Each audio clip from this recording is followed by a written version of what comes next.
Imagine your team just spent like 6 solid weeks building the absolute perfect competitive battle card. The design is incredibly sharp. Oh, yeah, the messaging is dialed in, leadership signs off, all of that. Right. And then 3 months later, you check the metrics, and it has exactly 11 views.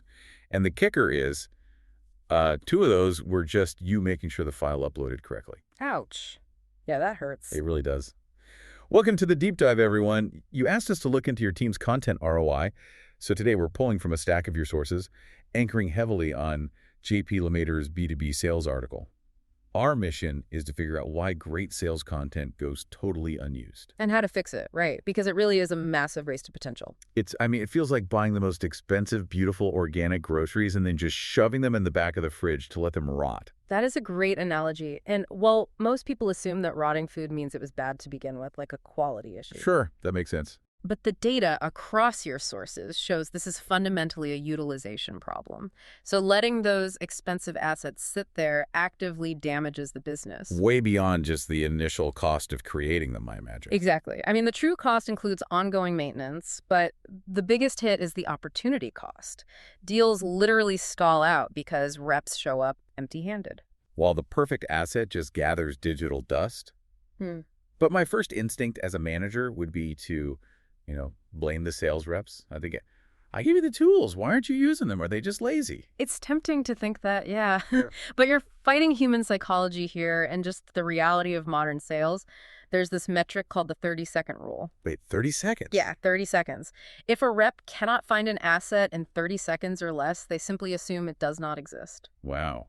I guess if you picture a rep on a live video call with a prospect. Right. There's dead air. The pressure is on. They physically cannot spend 3 minutes clicking through nested folders while a buyer is watching them wait. Oh, definitely. The cognitive load and the context-switching fatigue would just force them to give up and wing it. Exactly. So the underlying system is setting them up to fail. So how do organizations restructure these digital libraries? So reps actually survive that 30-second countdown. Well, you have to shift to the PACE framework.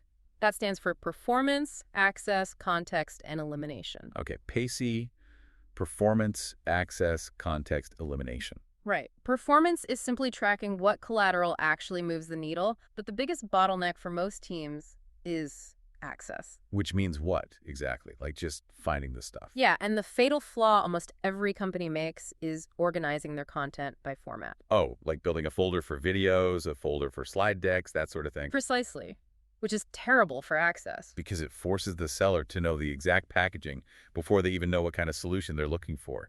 That's like a grocery store putting all the cardboard boxes in one aisle and all the glass jars in another. Yes. You're making them walk up and down every aisle, searching for ingredients based on the container. That sounds awful. It is. Instead, you need a meal kit approach. The library should be organized by the buyer's journey, so you have sections for the awareness stage. When the buyer's just realizing they have a problem. Right. Then the consideration stage, when they're comparing options. Yeah. And finally, the decision stage, when they are ready to buy. So the format, whether it's a video or a PDF, should just be a filter you apply after you've found the right stage. Exactly. It's a secondary filter, not the main category. Okay.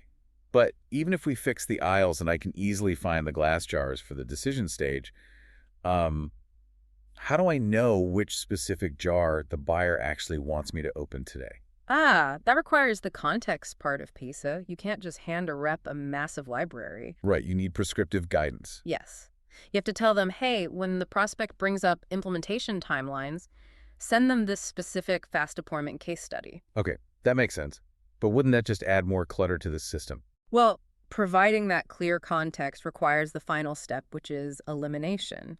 You have to identify your zombie content. Zombie content. I love that term. Yeah. What qualifies as a zombie? Basically, any asset that has had 0 engagement in 90 consecutive days. Right. It is just dead weight dragging down your search results. So you just get rid of it, archive it to boost the signal-to-noise ratio. Exactly. But I can already hear the internal panic, but we might need it someday. People are terrified of deleting things. Which is why we emphasize strategic archiving, not permanent deletion. Oh, I see. So it provides psychological safety. Right. You tell the stakeholders, look, we aren't deleting this forever, but we are moving it out of the active library so reps aren't tripping over it during live calls. It prevents your enablement platform from becoming a digital junk drawer. That is huge. Yep. High utilization isn't about bragging that you have the largest library of collateral. No, it's about having a curated, easily accessible toolkit where every single asset serves a specific revenue-generating purpose. Knowledge is only valuable when it is actually applied. Absolutely. So to wrap up, think about your own company's digital workspace right now. If you applied that 90-day zombie content rule to your shared drives today, how much of it would actually survive the purge?